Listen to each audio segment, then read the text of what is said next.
All right, I'm back again. As you can see, I got the new frame up.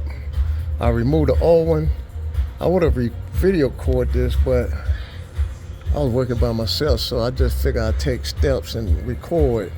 As you can see, I got the rust-proof stuff on there. I'm gonna show you what I put on it.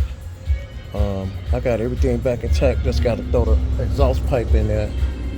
As you can see, got a new spring. That spring was cracked over there. It's the new frame. Well, replacement frame. I ain't gonna say it's new, but it's different, you know, so replacement.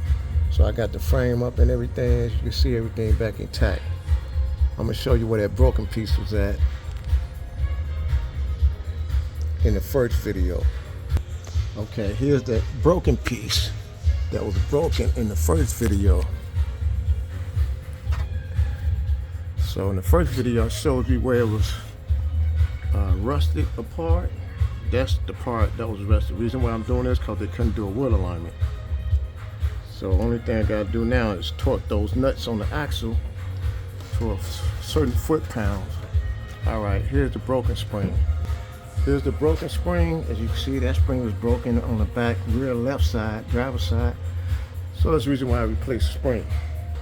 Okay, as I was saying, that's the new subframe in the back. So I'm just gonna, only thing I gotta do now is put the pipe back on, torque them 2 bolts on the axle, put the wheels on. This thing is done and up out of here. So I'm gonna show you the stuff I used to coat it with. Here's the stuff I use on that subframe. You can get this at AutoZone. All right, peace out, job done. All right, see you later.